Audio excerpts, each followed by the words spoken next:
mayroon tayong konting tips naman. So kahit konting oras lang, makapagbigay tayo ng kaunting tips doon sa mga nagtatanong. So dito sa bagong mga board dito sa Media Celeste. So ito, Media Celeste full DC na ito. Ito full DC din ito. 2 HP to 2.5 ganito muka. 1 HP tsaka 1.5 ganito rin mukha yung bago. So, dati yung luma nila na media ito ganito mukha. So may nagtanong problema ng F1, F2, F3. So mga problema ng F1, F2, F3 ay sensor, outdoor sensor yan. Pag mayroong display na kayong magbukas ng indoor, diretso na kayo kaagad sa outdoor. Katuro ko sa inyo kung saan tayo magtutrouble ng F1, F2, F3. So sa outdoor sensor yan. Kasi ang indoor sensor error ay E4 saka E5. So dito.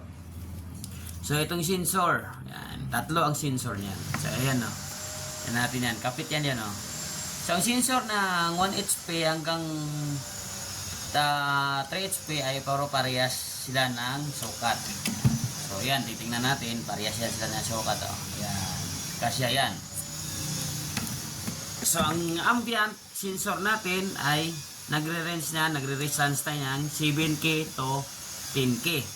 Ang pipe sensor parehas lang din sa ambient sensor na 7K at 10K.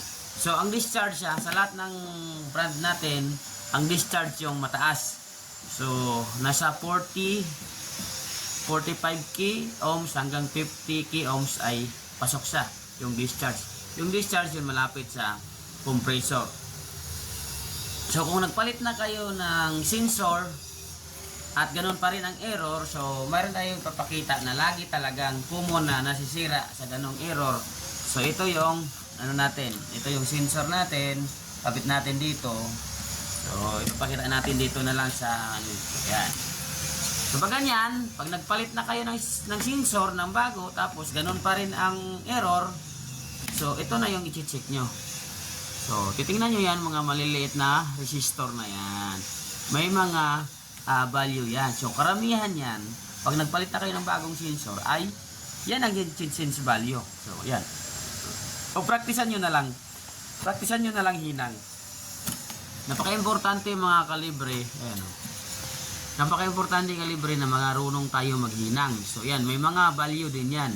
So kung gusto nyo malaman yung mga value ng mga resistor, so marami naman sa YouTube dyan na nagtuturo kung paano tayo mag-reading ng value ng resistor. So konting konting tips lang ito. At kung gusto nyo talaga matuto, so marami tayo sa YouTube dyan. So padandahan lang. So yan ang mga tips natin na kaunting oras lang na tips. At least mayroon kayong matutunan. So ngayon, hindi na tayo masyado nagre-repair. Tips na lang ang ibibigay natin sa mga error. So yan. So ito sensor sa outdoor. Dito yan. Tapos pag napalit na kayo, ulitin ko, pag nakapalit na kayo ng sensor, pag ganoon pa rin, yan, mayroon yan mga SMD resistor dyan, mga kalibre. Yan, i-check nyo yan. So ang mag-check nyan, kailangan gamitan nyo ng analog tester. Ayos.